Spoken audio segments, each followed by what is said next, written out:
গালাগালি ছাড়াও মাঝে মাঝে বিএনপির লোকেরা ইন্টারেস্টিং কমেন্ট করে আমার প্রোফাইলে। আজকে ইন্টারেস্টিং কমেন্ট করেছে। এটা হইতেছে এটা একটু ভুলভাল আছে, বানান টানানে, যাই হোক পড়ি আর কি। সে কইতেছে বিএনপির বেশিরভাগ ভোট গ্রাম অঞ্চলে, যারা টক শো তেমন দেখে না, দেখলেও আপনি যেভাবে এক্সপ্লেন করেন সেভাবে চিন্তা করে না। তারা জানে দুইটা পক্ষ, BNP and Awami League. Vote হয় বিএনপি অথবা আওয়ামী লীগ, এর বাইরে কোনো অপশন এখনো পর্যন্ত তাদের কাছে এখনো নাই। কর্মীদের মনোবল চাঙ্গা করার জন্য অনেক কিছু বলতে হয় দলগুলোকে, এগুলা নির্বাচনও করে দীর্ঘদিন ধরে, কিন্তু নির্বাচনটা ঠিক কিভাবে হয়, কেমনে জয় পরাজয় নির্ধারিত হয় তা নিয়ে জানা বুঝার অভাব যে এই দলগুলোর মধ্যে আছে, তাই মন্তব্য থেকে স্পষ্ট। তবে আজকের এপিসোড সকল রাজনৈতিক দলের জন্য একটা আই ওপেনার হবে, চক্ষু খুলে যাবে, চক্ষু মুইদা ঘুমায় ওরা। আজ এমন কিছু জানবেন যা এই রাজনৈতিক দলগুলো পুরা হিসাব নিকাশ পাল্টাই দিতে পারে। আমি এই কাজটা হাসিনা পর থেকে করতেছি, আজ যা দেখাবো তা হইতেছে স্যাম্পল। ভাইবেন না আমি নির্বাচন নিয়ে সকল গুড়ো তত্ত্ব কইয়া দিতেছি, আজকে খুবই সামান্য কব। নির্বাচনের আসল খেলা পরে শুরু হবে, টের পাইবেন। আজ শুধু হালকার উপরে ঝাকসা দেখাবো, কোন এক্সটেন্টে এই কাজ যাইতে পারে সেটা বুঝতে পারবেন। আসেন আল্লাহর নামে শুরু করি। আপনারা জানেন কি যে সিলেট সদরে যেই দল জিতে সে দল সরকার গঠন করে। সবাই কইতো সিলেট এক আসনে জাদুর প্রদীপ আছে, এই জন্য রাজনৈতিক দলগুলো সিলেট এক আসন থেকে নির্বাচনী প্রচার শুরু করে। কথাটা অবশ্য পুরাপুরি সত্য না, কারণ 1986 সালে এইখানে হুমায়ুন রশিদ চৌধুরী জিতেছিল স্বতন্ত্র প্রার্থী হিসাবে। তো স্বতন্ত্র প্রার্থী তো সরকার গঠন করে না। যাই হোক, তবে বাংলাদেশের মাত্র কয়েকটা আসন, মাত্র কয়েকটা 85টা আসন, এই আসনে আপনি সংখ্যাগরিষ্ঠতা পাইলে আপনি সরকার গঠন করতে পারবেন, গ্যারান্টেড। এই 85টা আসনে সংখ্যাগরিষ্ঠতা পাইলে আপনি সারা দেশে পাইবেন সংখ্যাগরিষ্ঠতা। সে আসনগুলা কোনগুলা, এটাই হইতেছে আজকের স্যাম্পল। তবে আমি বুঝাই দেব যে কেনই বা বলতেছি এই 85টা আসনগুলোতে সংখ্যাগরিষ্ঠতা পাইলে সরকার গঠন করতে পারবেন। এই আসনগুলো কোনগুলা আসেন সেটা এবার দেখি। বাংলাদেশের শহর আর নগরের সিটগুলা এই 85টা আসন। তাহলে নগরের সিটগুলো কিভাবে আইডেন্টিফাই করবেন? সিটি কর্পোরেশন আছে যেই সিটে, পৌরসভা আছে যেই সিটে, এছাড়া সংসদীয় আসনগুলোর একটা ছোট অংশ আছে যা মিশ্র প্রকৃতির, যেখানে শহর এবং গ্রাম উভয় এলাকারই ভোটার অন্তর্ভুক্ত থাকে। এদেরও নাগরিক ভোটারদের মতো ক্যারেক্টার থাকে, শহর বা নগরের আসনগুলোর মতো এগুলো আচরণ করে। এই মিশ্র আসনগুলোকে যুক্ত করলে আমরা বাংলাদেশের নগরায়নের একটা পূর্ণ চিত্র কিন্তু পাবো। আমি 3টা ভাগের তালিকাটা উপস্থাপন করতেছি। 1 নাম্বার, এডিটর সাহেব পাশে লিখে দেন, পূর্ণাঙ্গ নগর আসন, যেগুলো মূলত সিটি কর্পোরেশন এলাকা নিয়ে গঠিত। 2 নাম্বার, পৌরসভা কেন্দ্রিক আসন, যেগুলো মূলত জেলা শহরের পৌরসভা নিয়ে গঠিত। 3 নাম্বার, মিশ্র প্রকৃতির আসন, যেখানে উল্লেখযোগ্য শহর বা পৌর এলাকা থাকলেও একটা বড় অংশ গ্রাম নিয়ে গঠিত। তাইলে আমরা আসনগুলো এবার একটু বুঝে দেখি কোনটা কোনটা।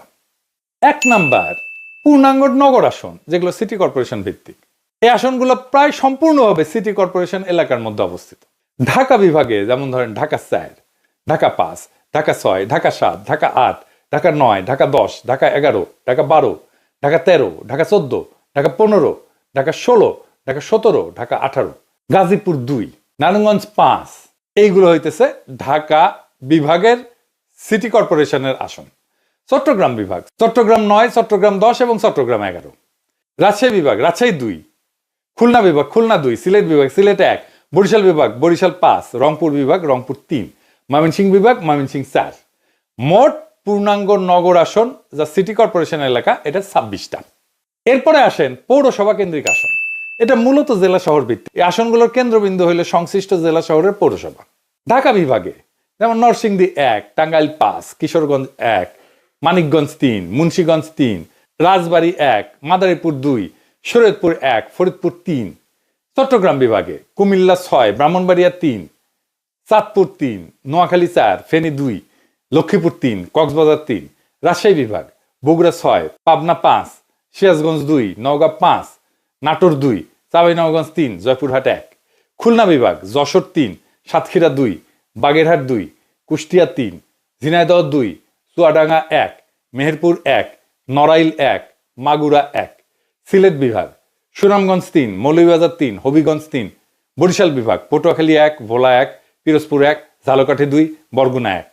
রংপুর বিভাগ দিনাজপুর 3, গাইবান্ধা 2, কুড়িগ্রাম 1, নীলফামারী 2, লালমনিরহাট 3, পঞ্চগড় 1, ঠাকুরগাঁ 1, ময়মনসিংহ বিভাগ জামালপুর 5, শেরপুর 1, নেত্রকোনা 2। মোট পৌরসভা কেন্দ্রিক আসন 50টা। মিশ্র প্রকৃতির আসন এটা খুব বেশি না, শহর এবং গ্রামের সমন্বয়। এই আসনগুলোতে গুরুত্বপূর্ণ পৌরসভা বা শহর এলাকা থাকলেও একটা বড় অংশ থাকে গ্রামীণ এলাকা নিয়ে গঠিত। ঢাকা বিভাগে যেমন ধরেন গাজীপুর 1 যেটা, এটা কালিয়াকৈর পৌরসভা এবং গ্রামীণ এলাকা নিয়ে গঠিত। গাজীপুর 3, এটা শ্রীপুর পৌরসভা এবং গ্রামীণ এলাকা নিয়ে গঠিত। নরসিংদী 2 আসনটা পলাশ পৌরসভা এবং গ্রামীণ এলাকা নিয়ে গঠিত। নারায়ণগঞ্জ 4 আসনটা সিদ্ধিরগঞ্জ এবং ফতুল্লা নিয়ে গঠিত।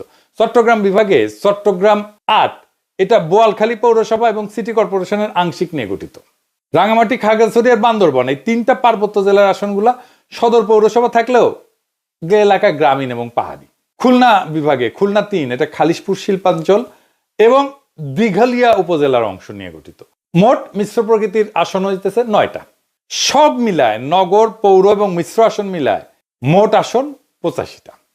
তো আসেন এগুলো দেখি, এই আসনগুলোর নির্বাচনের ফলাফল কি ছিল, আর এই ফলাফলটা সরকার গঠনে ভূমিকা রাখছিল কিনা। এইটা বাংলাদেশের রাজনৈতিক ইতিহাস বিশ্লেষণের জন্য গুরুত্বপূর্ণ। এই বিশ্লেষণটা বাংলাদেশের রাজনৈতিক গতি প্রকৃতি বোঝার জন্য খুবই গুরুত্বপূর্ণ। নগর বা নাগরিক ভোটের প্রবণতা আসলেই সরকার গঠনে মূল ভূমিকা রাখে কিনা তা আমরা 1991 থেকে 2008 সালের নির্বাচনের ফলাফল বিশ্লেষণ করে দেখব এবং নগর কেন্দ্রিক আসনগুলোর ফলাফল বিশ্লেষণ করে একটা চূড়ান্ত সিদ্ধান্তে আসব। প্রথমে আসেন 1991 সাল, পঞ্চম সংসদ নির্বাচন। 1991 সালের নির্বাচনে বিএনপি একটা বিস্ময়কর জয় পেয়ে সরকার গঠন করে। যদিও তারা একক সংখ্যাগরিষ্ঠতা পায়নি, কিন্তু জামাত ইসলামী সমর্থনে সরকার গঠন করতে সমর্থ হয়। বিএনপি এই যে 85টা আসন, এই আসনগুলোর মধ্যে প্রায় 45 থেকে 50টা আসনে জয়লাভ করে। বিশেষ করে ঢাকা এবং চট্টগ্রামের আসনগুলোতে তারা ভালো ফলাফল করে। আওয়ামী লীগ প্রায় 30 থেকে 35টা আসনে জয়ী হয়। সারা দেশের ফলাফল বিএনপি 140টা আসন, আওয়ামী লীগ 88টা আসন। তার মানে 1991 সালে দেখা যাচ্ছে যে দল নগর এবং পৌরসভা কেন্দ্রিক আসনে আগাইছিল বিএনপি, তারাই সরকার গঠন করছে। এরপরে আসেন 1996 সালের নির্বাচন। এই নির্বাচনে আওয়ামী লীগ দীর্ঘ 21 বছর পর ক্ষমতায় ফিরে আসে। এটা ছিল একটা অত্যন্ত প্রতিদ্বন্দ্বিতাপূর্ণ নির্বাচন। এই নির্বাচনের আগে একটা মেলা গ্যাঞ্জাম হয়েছিল, না জেনারেল নাসিম কু করতে চাইছিল। যাই হোক, ওই প্রসঙ্গে আর না আসি। তো আওয়ামী লীগ এই আসনগুলোর মধ্যে প্রায় 50 থেকে 55টা আসনে জয়লাভ করে। এই নগরের আসনগুলোতে ঢাকা মহানগর সহ অনেক জেলা শহরে আওয়ামী লীগ ভালো ফল করে। বিএনপি প্রায় 25 থেকে 30টা আসনে জয়লাভ করে। সারা দেশের ফলাফল হইতেছে আওয়ামী লীগ 146টা আসন, বিএনপি 116টা আসন পায়। 1996 সালেও একই প্রবণতা দেখা যায়। যেই দল নগর পৌরসভা কেন্দ্রিক আসনে সুস্পষ্টভাবে আগাইছিল যেমন আওয়ামী লীগ, তারাই সরকার গঠন করতে সক্ষম হয়। এবার আসেন 2001 থেকে 2008 সালের নির্বাচনের ফলাফল দেখি। 2001-এর 8ম জাতীয় সংসদ নির্বাচন, বিএনপি জামাত জোট 85টার মধ্যে 73টা আসন পায়। 2008-এর 9ম জাতীয় সংসদ নির্বাচনে আওয়ামী লীগ মহাজোট 85টার মধ্যে 77টা আসন পায়। 2001-এর 8ম জাতীয় সংসদ নির্বাচনে বিএনপি জামাত নেতৃত্বাধীন 4 দলীয় জোট ভূমিধ্বস জয় পায়। নগর পৌরসভা কেন্দ্রিক আসনগুলোতে তাদের ব্যাপক আধিপত্য দেখা যায়। এই যে পূর্ণাঙ্গ নগর আসন, সিটি কর্পোরেশন 26টার মধ্যে বিএনপি জামাত পায় 24টা আসন। বিশেষ করে ঢাকা, চট্টগ্রাম, রাজশাহী, খুলনা মহানগরে প্রায় সব কয়টা আসনই তারা পায়। আওয়ামী লীগ মাত্র কয়েকটা আসনে জয় হইতে পারে। পৌরসভা কেন্দ্রিক আসনগুলো 50টার মধ্যে বিএনপি জামাত প্রায় 42টা আসন পায়। দেশে প্রায় সকল জেলা শহরের আসনে তাদের প্রার্থীরা জয়লাভ করে। আওয়ামী লীগ প্রায় 8টা আসনে জয় হয়। মিশ্র প্রকৃতির আসন 9টার মধ্যে বিএনপি জামাত জোট পায় 7টা আসন, আর আওয়ামী লীগ প্রায় মাত্র 2টা। তার মানে নগর, আধানগর এলাকার ভোটাররা মূলত জামাত বিএনপি জোটকেই সমর্থন দিয়েছিল 2001 সালের নির্বাচনে। এটা ছিল আওয়ামী লীগের জন্য একটা বড় বিপর্যয়। 2008 সালের নির্বাচন, 9ম জাতীয় সংসদ নির্বাচন। আমরা জানি এই নির্বাচনে আওয়ামী লীগ নেতৃত্বাধীন মহাজোট বিপুল সংখ্যাগরিষ্ঠতা অর্জন করে, যা 2001 সালের ফলাফলের সম্পূর্ণ বিপরীত চিত্র। পূর্ণাঙ্গ নগর আসন, সিটি কর্পোরেশন আসনে 26টার মধ্যে আওয়ামী লীগ সব কয়টা আসনে জয়লাভ করে, সব, একটাও বাদ ছিল না। ঢাকা, চট্টগ্রাম সহ সকল সিটি কর্পোরেশন আসলে মহাজোটের প্রার্থীরা বিপুল ভোটে জয়ী হয়। বিএনপি জামাত জোট কোনো আসনই পায়নি। পৌরসভা কেন্দ্রিক আসন 50টার মধ্যে আওয়ামী লীগ মহাজোট 45টা আসনে জয়ী হয়। বিএনপি জামাত মাত্র 5টা আসনের মতো পায়। মিশ্র প্রকৃতির আসন 9টার মধ্যে আওয়ামী লীগ 6টা আসন পায়, আর বিএনপি জামাত পায় 3টা আসন। এই নির্বাচনে নগর পৌর এলাকার ভোটাররা পুরোপুরি আওয়ামী লীগ নেতৃত্বাধীন মহাজোটের দিকে ঝুঁকে পড়ে। বিএনপি জামাত জোটের ভরাডুবি হয়, বিশেষ করে শহরাঞ্চলে তারা প্রায় নিশ্চিহ্ন হয়ে যায়। এই তথ্য থেকে স্পষ্ট যে বাংলাদেশের নগর এবং পৌরসভা কেন্দ্রিক আসনগুলোর ভোটাররা নির্দিষ্ট কোনো দলের স্থায়ী সমর্থক না, এবং জাতীয় রাজনৈতিক প্রেক্ষাপট অনুযায়ী তাদের ভোটের ধারা পরিবর্তিত হয়।